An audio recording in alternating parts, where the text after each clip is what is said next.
Ladies and gentlemen, it must be good news when you see such a large procession coming down. I'd like to introduce to you our President, Mary Slogan, our Chancellor, Farina, and the Mayor of New York City, Mr. Blasio.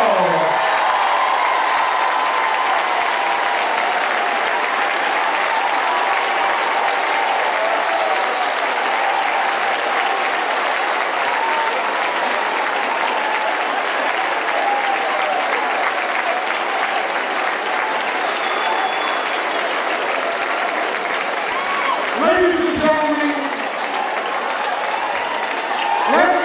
I'm proud to announce that we have a brand new contract.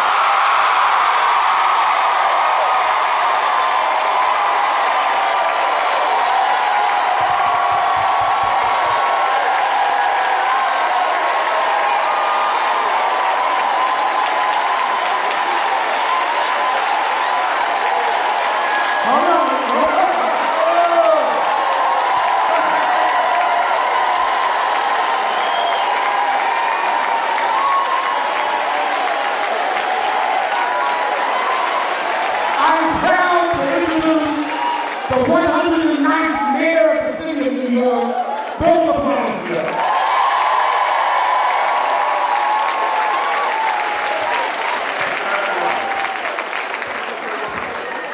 It is so good to be with you today. It is so good to be with you, not only because we have good news, but the real good news is the work you do every day.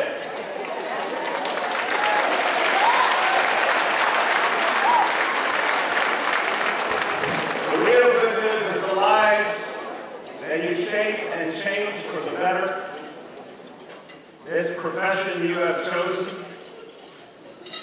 you know that what you do doesn't just affect us today, it affects people's lifetimes. It affects families, it affects the future of our city. It affects the future of our nation. It frames all that is possible. I always say, our future will be determined by our public schools.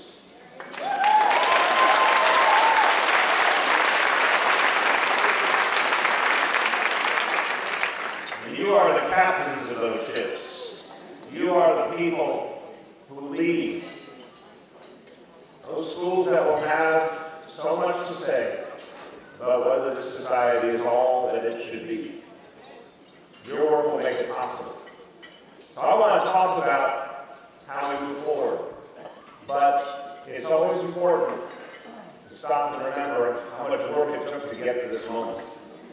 I'm a public school parent.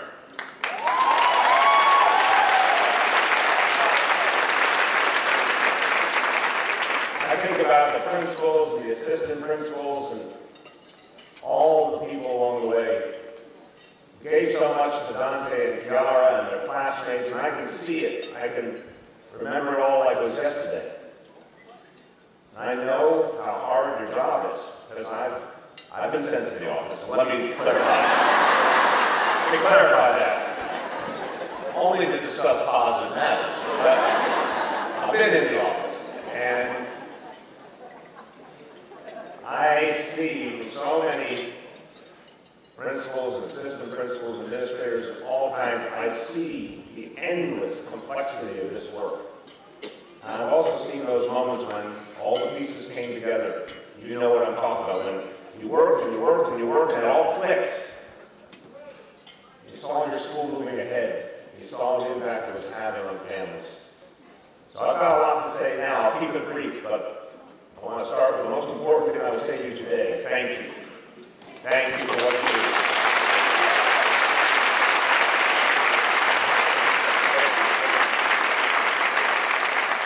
Now, I gotta say thank you to this man right here. Because Ernie Logan is a special leader.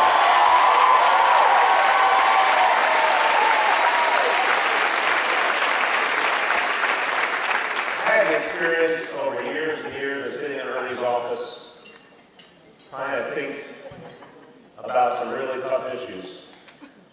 And Ernie would offer his experience, his wisdom, and humility conversation, I often say to myself, wow, this guy actually knows what he's talking about. There's not that many people I've met who know what they're talking about when it comes to education as much as Ernie Logan. There's not that many people have the wisdom and the insight that Ernie does.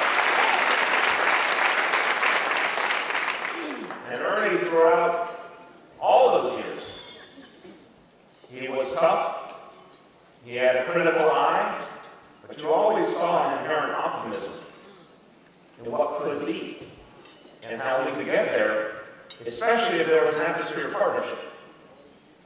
And in these months, Ernie has driven a hard bargain.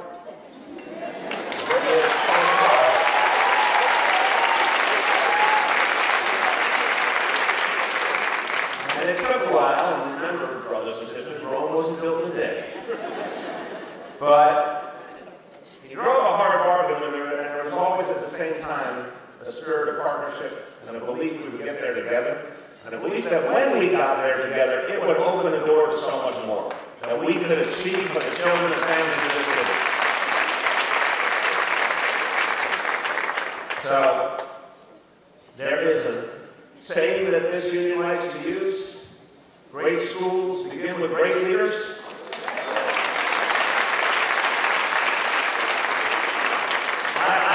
I've seen it, I agree with it, and I'd also like to say great unions begin with great leaders too. Thank you, Ernie.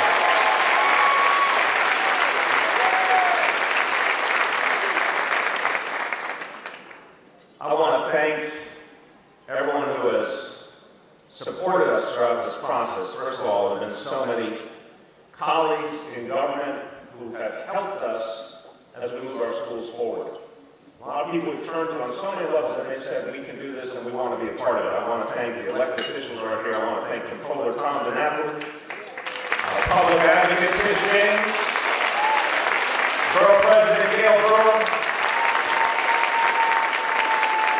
Council Member and Chair of the Education Committee, Andy Drum. And Danny has fought for us, the City Council, for the changes we need to make for our children. And of course, he used to be a teacher, so he knows something about what he's talking about. But in Albany, we've also had extraordinary support, particularly when we went to get full-day pre-K for all our children. The strongest voice, the toughest voice, a lot of times in favor of our cause, was the chair of the Assembly Education Committee, Kathy Nolan. I want to thank her for that.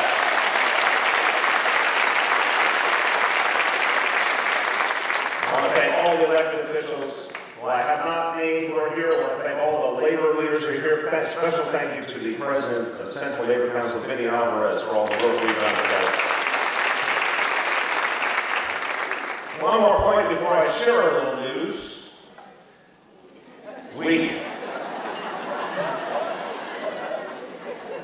You know that other thing, I said Rome wasn't built today. The other thing is success has many mothers and fathers. So I mentioned the role of Ernie and your leadership has played in bringing us to this day. A lot of folks worked hard who helped to lead our schools, particularly our Chancellor, Farina, who worked hard every day to get us to this point.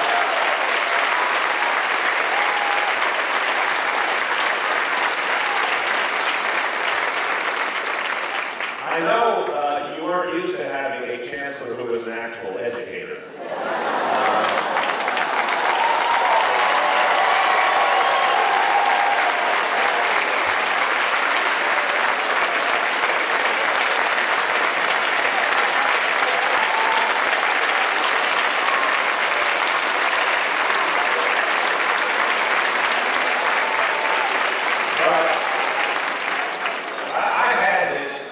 Notion that maybe a chancellor should be someone who was first a great teacher and then a great principal. I don't know what came over me, but I just thought maybe that would be a good idea.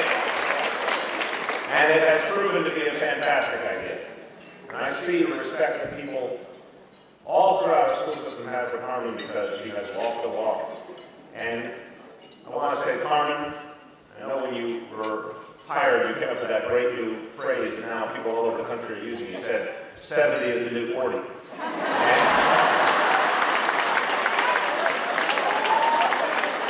I got one more truism I will use. Carmen, you're not getting older, you're getting better.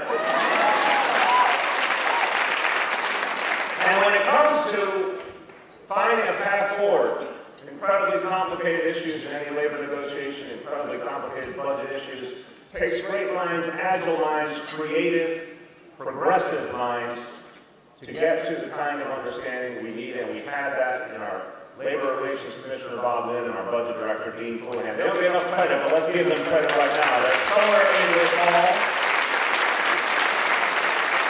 Thank you, gentlemen, for your extraordinary work.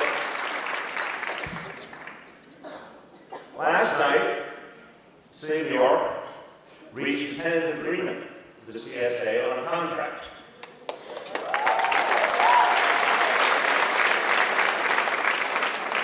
A 9-year contract with an average of 2% a year raises over that time frame. This is a long overdue achievement. Over 6,000 CSA employees have been working since 2010 without a contract. That was wrong, that was unacceptable, and that ends now.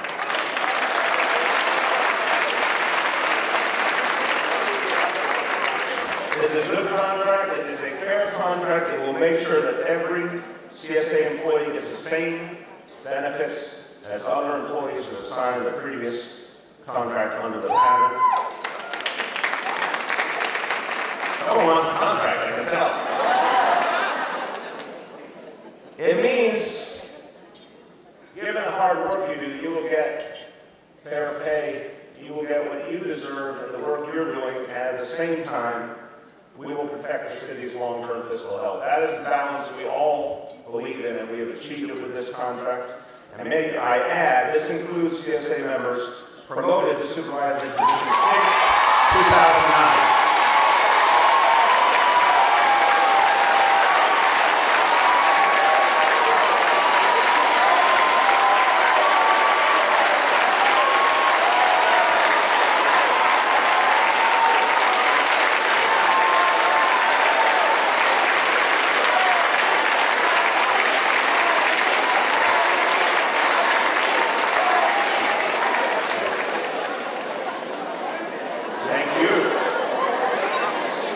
This was a collaborative effort.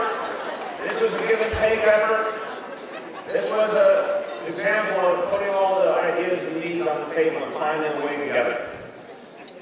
Folks who have joined supervisory ranks since 2009 will receive full restructured payments, the cost of which will be shared between the city and CSA in a creative way, and that's what we needed to do. Find a way to work together to come up with what people needed and do so in a way that works for the long term, and we've done it. With this agreement, the city has now negotiated contracts with 67% of our workforce, 2/3 of our workforce. I remind you, on January 1st, we had 0% of our workforce under contracts. We are now creating even more momentum for the kind of relationship between labor and management that actually gets things done for everybody, especially the people we serve. I mentioned Bob Lynn and his extraordinary work. I told him in January, I said, Bob, I know you're starting from zero. I know we've never been here before. I know it's a huge mountain to climb. Can you get me to half the contracts by the end of the year? If we can do that, I think everyone would say that was real progress.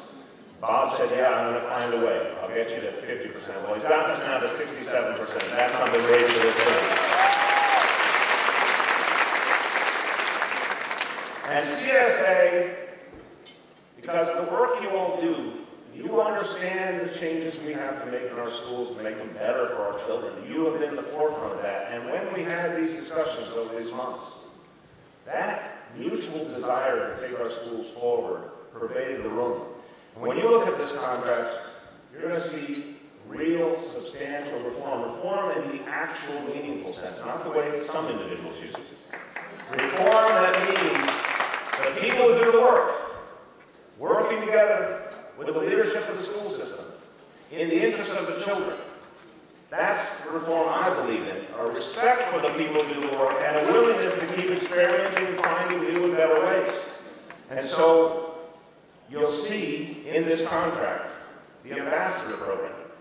The ambassador program for principals and assistant principals who have achieved a lot, who are accomplished leaders, who know how to turn around schools that are struggling, who are willing to join teams of professionals who are going to go into schools that need help the most, and give us that special ability that only an experienced, wise, effective leader can bring, and get additional compensation because they're helping us turn around a school that needs it the most. It's a pretty common sense idea.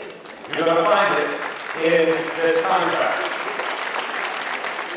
And this contract reinforces the pro-school model. Reform from within the school community. Decision within each school about changes that would make the school work better. That's the kind of creativity and innovation that so many people in school communities all over the city have been asking for. Some freedom from DOE rules, some freedom even from union rules, together deciding where we will open things up to get things done. A democratic decision within the school community to create reforms that work. These are the ideas that are part of this contract. And I want you to hear that because if you look at some of the mainstream discourse, you would think that people who are members of labor unions, particularly municipal labor unions, somehow don't want change or reform or innovation. If you let the mainstream voices that we see in all of our media, if you let them rule the day, what they would say is, well, of course, you're members of a union, so you can't be in favor of doing things better. Well, I actually have had the exact opposite experience. I have found that my brothers and sisters in municipal labor want to constantly work to make our city better.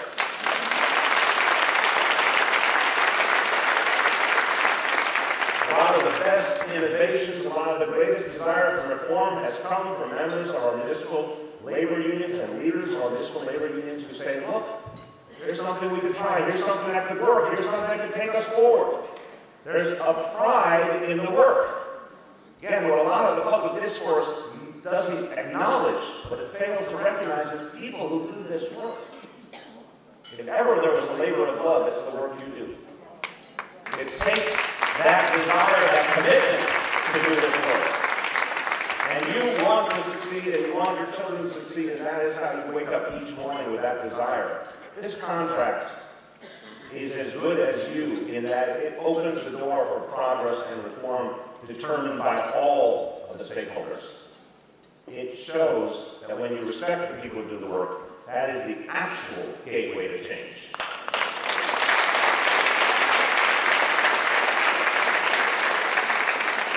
So I'll conclude by thanking you. I want to thank Ernie and all the leadership of the CSA. I want to thank you for your partnership. I will have to say we benefit so greatly every day from a similar sense of partnership with the UFT. All of us together will do great things. We'll do great things because we have the right chancellor. We'll do great things because we have the right leadership all over this system.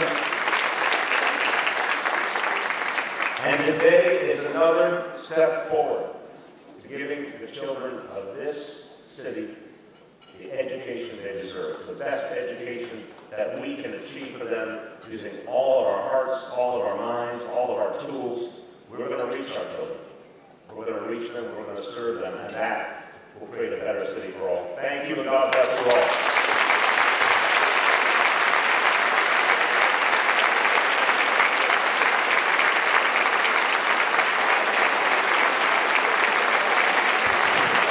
Thank you.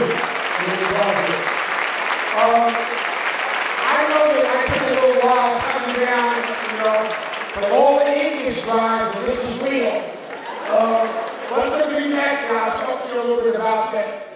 But today is also a special day for us.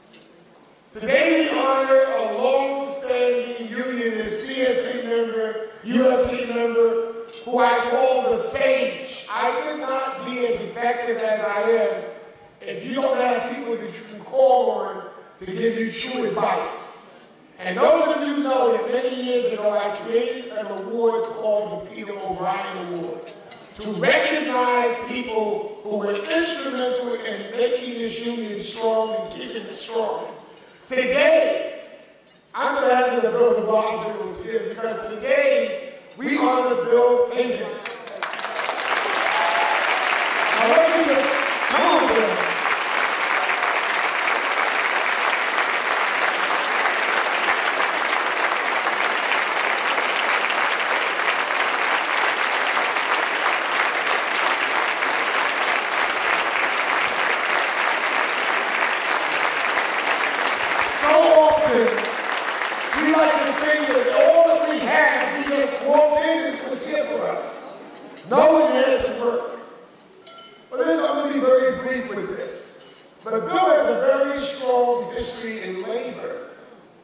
but he was married to an exceptional woman. His wife, the late Councilwoman Mary Pickett, was instrumental in pushing for educational support down through the years. And so, today, ladies and gentlemen, we present the Peter O'Brien Award to Mr. Bill Pinkett.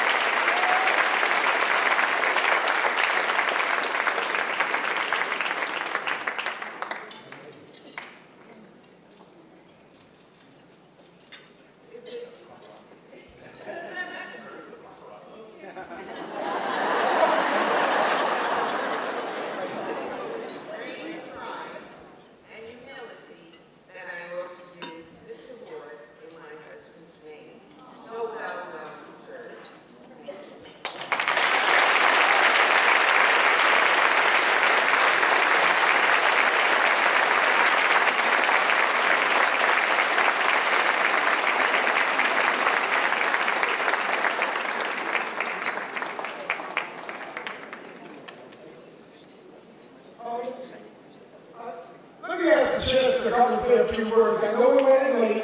I'm going to give my speech, but you can eat while I'm talking.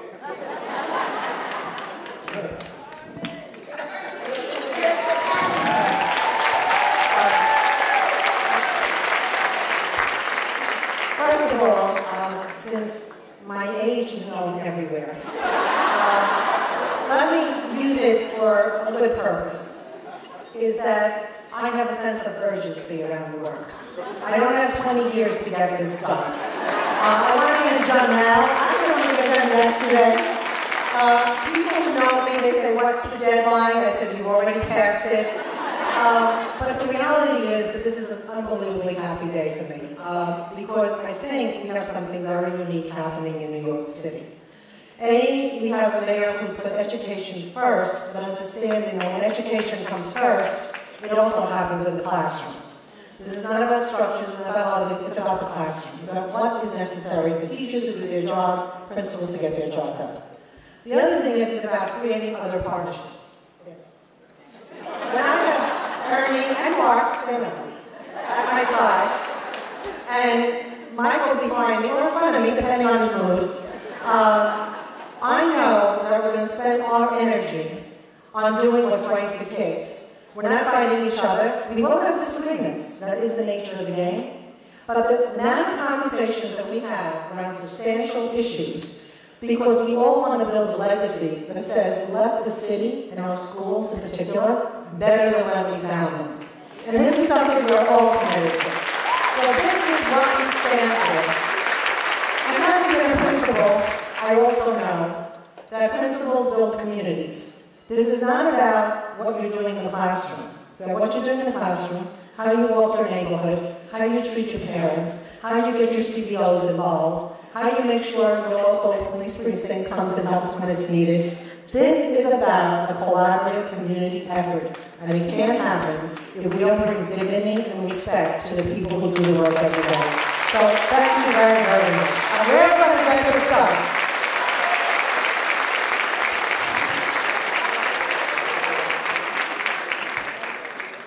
Carmen, I know that you are so dedicated to the arts, and you were locked away with Ernest, I think, taking care of some last-minute negotiations, but the IS-75 Jazz Band does have one more number to play. So Mr. Peters and the IS-75 Jazz Band, please entertain not only our guest, but our Chancellor, because she didn't get to hear the great music, and one more number from the IS-75 Jazz Band.